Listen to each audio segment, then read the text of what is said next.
Topic A, built-in exceptions. Now, exceptions in Python, the most practical way I can explain this, are what cause the error messages which you get when you do something wrong. So whether that's a syntax error or index out of bounds or something doesn't exist, all of those are the product of exceptions, which are constantly inspecting your code. And when you do something wrong, they produce these most recent traceback call last error messages. Now, what this is a product of is actually a fairly advanced system that's based on a hierarchy. The exception is a class, and all of these errors are basically inheriting from this class. So these errors are objects which inherit from that class, and they exist in a hierarchy. So when an error happens, most of the time, there are actually multiple errors.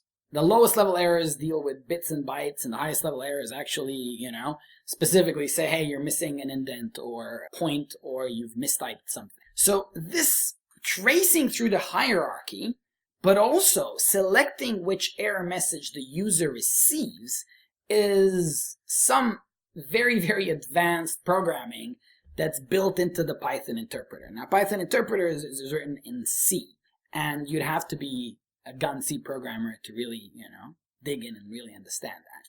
But if you're curious to read a bit more about it, this is a link which shows you the full hierarchy of the exceptions and discusses a little bit about how they work and how these tracing mechanisms work. In this course, however, we're more interested in being practical. So what I'm going to do next is I'm going to show you how to raise an exception manually, and then I'm going to show you a number of exceptions that basically happen when you do something wrong. So manually raising an exception in Python is pretty easy. You just need to know one name of the exception, and you need to add the raise statement. So raise value error, you produce that error message for value error. You could do the same for raise name error, and you're going to produce that error message for name error. So let's get specific with looking at which errors can happen when you're running your Python program. So let's look at the syntax error. Syntax error is probably the most common. You can misname a variable, indent the wrong amount, use a keyword where you shouldn't, and you're going to trip one of these, a syntax error. Now, just for your curiosity, syntax error exists higher in the hierarchy than indentation error and tab error, which belong to it. So this program has a syntax error. By all means, have a look at it, see if you can spot it. So here's what it is. In fact, when you see the error message, it makes sense. Invalid syntax. You have this line which basically defines a function, a method in a class, but then there is no colon for the start of the code block of the init method. So that is a syntax error, and what you see is a message that basically says invalid syntax. Next, we have the import error. The import error resolves when an import cannot be resolved. Import of what? Import of a module. So you type in import lalaland, you're basically going to get a large error message. So for some of these, I've basically reconfigured my PyCharm to give you like a larger error message, but all you need to know is that the very last thing is the most important information for the user. Import error, no module named lalaland. I mean, that's pretty clear, right? You try to import a module, it tells you there's no module named that. That's an actionable error message. Next, you got the key error. Now, these have to do with dictionaries, and basically it's an error that comes up if a key doesn't exist. So you have a dictionary, and you're trying to access a key in that dictionary, like a key for gender, but there is no gender. There's only two keys, name and age. And Python is going to say, key error gender doesn't exist, even sends you to the specific line. Next thing you got type error. Type error is has to do with basically Python detects that what you're doing would have worked if only one of those variables had a different type. So if you do like string plus 8, Python says, well, they would have worked if they were both strings, but it doesn't work. So the output's going to be a type error must be string not int. You could have added another string to a string, but you can't add an integer. If you reversed it, you said 8 plus string, it would have said error needs another int. We need to add an int to an int. So it's not only informing you what's wrong, it's informing you what would have been a good solution. And again, I really stress, this is a gift to a programmer. Many of the earlier languages had error messages that made no sense whatsoever. In fact, because in my career I dealt with microcontrollers a lot, I ran into a lot of error messages that I couldn't make any sense of. So next we have an attribute error. Now, attribute error is when basically you try to run a method that's not valid for the data type. So if you have a string, you try to push it. So push like item from it. The output of this program will be as follows: attribute error. The list object is null, attribute push. So after that, index error. Now, the index error can actually happen with different items: strings, lists, tuples. So an index error occurs when you're trying to access an index which doesn't exist. So in this example, we've got a list with 3 indexes, 0, 1, 2. So there's 3 items in a list. We're trying to access the 4th index. Well, that doesn't exist. List index out of range. Next, we have name error. Name error occurs when a specified name cannot be found either locally or globally. This usually happens because the name or variable is not defined. So you have like a variable name that you're trying to access, but it cannot find it anywhere in the program. So the output name age is not defined. And this usually happens if you basically mistype something. So maybe one of the characters is capitalized, maybe there's an underscore somewhere. I'm sure we've seen these at least once in our programming journey this far. So next you have file not found error. So basically when you're attempting to read a file, so this was from the last chapter with open input text as my input file, you're trying to open that text file, but Python searches in the current directory and it basically says no such file or directory, input.txt. So let's have a little bit of a hands-on interactive shell experience where I'm going to basically make all of these errors happen at least once in the interactive shell. So in this tutorial, we are going to basically play around with creating these errors in the interactive shell. And I gotta say, it kind of feels strange doing a tutorial where the objective is to write code that doesn't work and makes errors.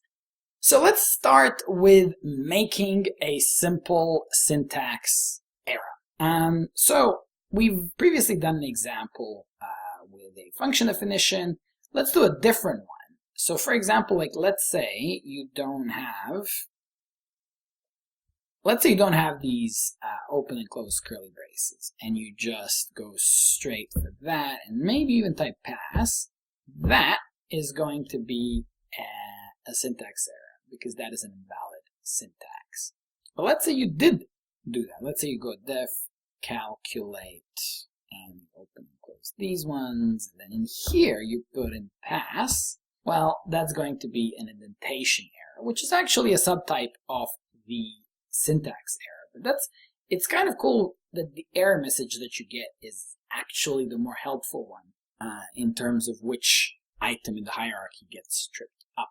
Okay, so we've done syntax error. Import errors, these are probably the easiest. I mean, there are hundreds of modules, but, naming one that doesn't exist is pretty easy. Probably just go basketball. Module not found error, no module named basketball. Okay, next, key error. All right, so this needs a dictionary. So let's say A is a dictionary. And maybe you can add something to the dictionary, like A equals to of name equals to Bob. So now we have something in the dictionary. Now, if you want to create a key error, maybe you're going to look for a surname. Now, that key doesn't exist. That's going to create a key error.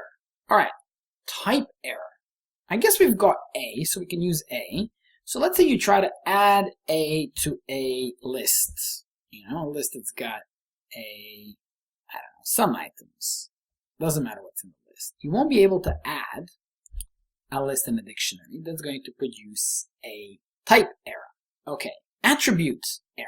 So you've got a dictionary, right? And a dictionary has certain attributes, but it doesn't have, for example, a string attribute of append, because a dictionary needs basically a key and a value. So if we attempted a.append anything, you still want to spell anything correctly, just out of courtesy, you're going to get the attribute error. Okay, index. Well, we're going to need a list or another iterable for that. Well, let's create a list, and maybe we can see if we can make that happen with a string as well. But let's create a list. L equals to square brackets 1, 2, 3, 4, 5, 6, 7, right? So that is it. So you can basically access any index. L3, that's going to be 4. But if you try to access index that doesn't exist, like 12, that's going to produce an index error.